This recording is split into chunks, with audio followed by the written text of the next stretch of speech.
Hello my dear bio-nerds, how are you all? I hope you all are doing well. I am Prerna Rajput, your biology teacher, and today we are going to learn about various tools which we use in recombinant DNA technology. So before describing you various tools of recombinant DNA technology, let me give you a basic idea what recombinant DNA technology is.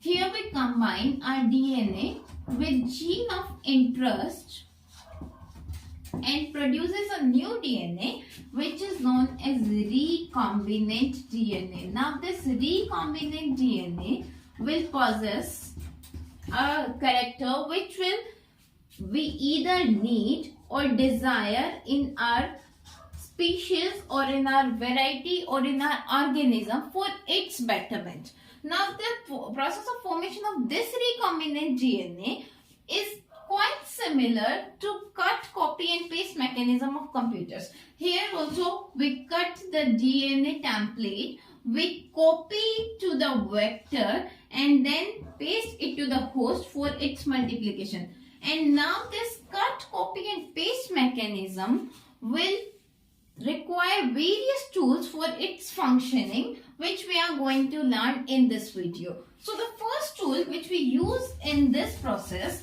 are enzymes. Before moving to the tools, let me show it with the help of book how this mechanism looks like.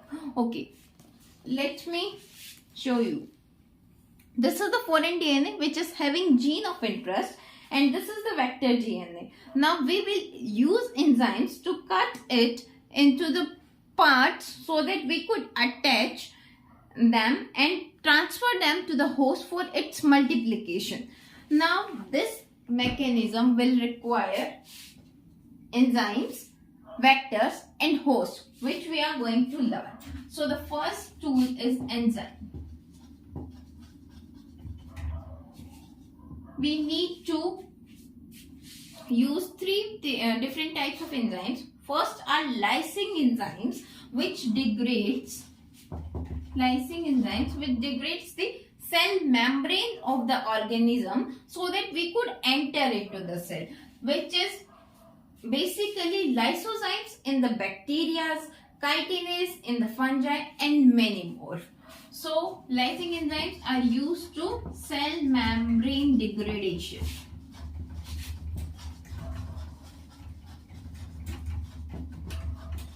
Okay. After that, we need to enter into the nucleus to cut the DNA strand. So, to degrade the nuclear membrane, we need to use nucleases. Now, these nucleases cuts DNA strands into two different styles. First are exonucleases, which will cut the DNA template at its terminal ends. From here. Suppose this is a DNA template. If a nucleus will cut from here, it will known as exonuclease. Other than this, new endonucleases cuts and DNA template from the within the DNA template, either from center or around it, from a specific site known as recognition site. Now, we have a special type of endonucleases known as restriction enzymes, which we mainly use in recombinant DNA technology. Now, these restriction enzymes will cut the DNA template at recognition site and will produce sticky ends on palindromic sequences.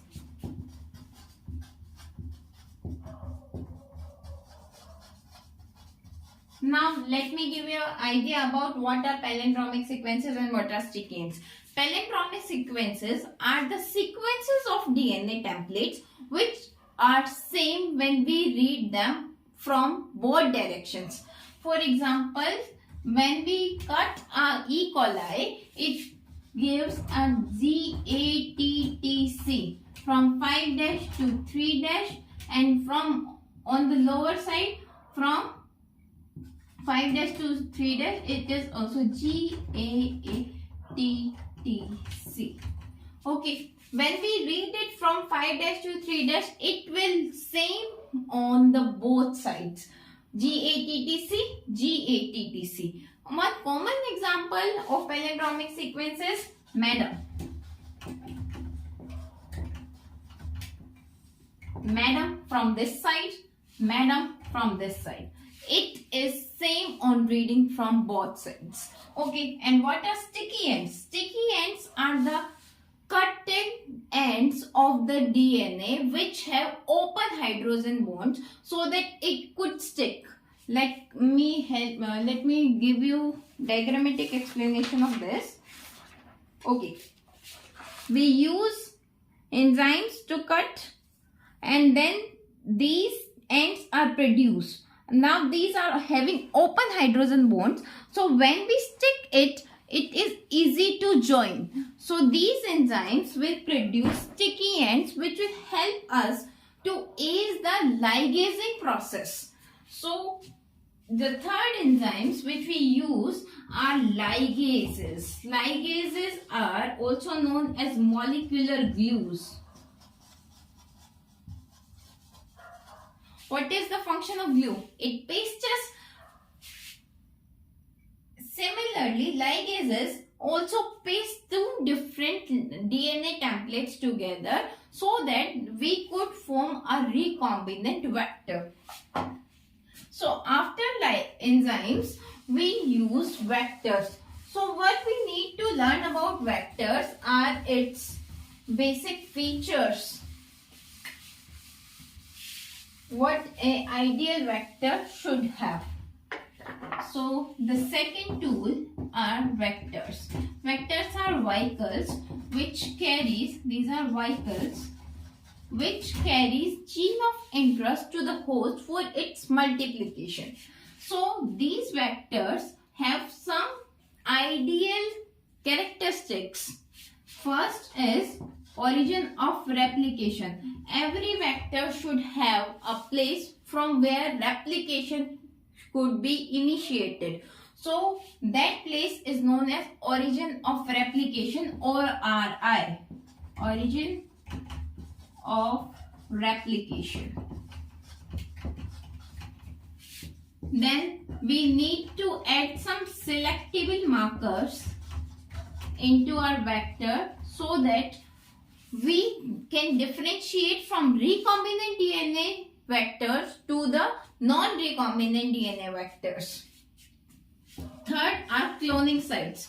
An ideal vector should have less number of cloning sites to aid the process of formation of recombinant DNA technology. So these three were features of vectors which will eventually carry our gene of interest to the host. Now we will transfer this recombinant vector to the host, and to transfer we need to make it a competent host.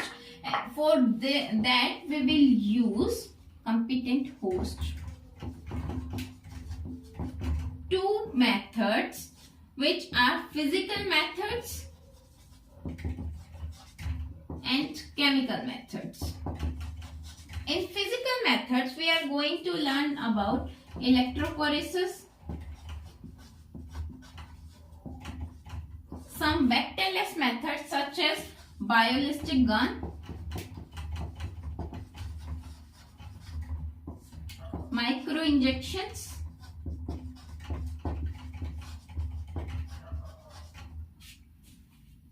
now electrophoresis, as the name suggests, we use electricity to generate the pores into the membrane of host so that the vector could be inserted. So electricity is used to generate the pores. Ballistic gun, here gold or tungsten beads are labeled with the gene of interest and bombarded into the cell. Microinjections, here gene is took into this very small size microinjections and they are directly inserted into the cell.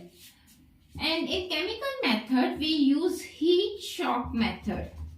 where first we will chill the DNA at -30°C, and then we will transfer it to a hot water bath for 30 seconds. Then again we will chill it, and then we again transfer it to the hot bath. Then even after that we will put it into a CaCl2 solution so that the pore size could be increased and the vector could be inserted. So here there are two methods, physical method and chemical method, to make the host competent, and so that it could accept the vector, integrate it to its DNA and multiply it. So that's all for today. Today we have learned about various tools of recombinant DNA technology, which were enzymes, vectors and hosts.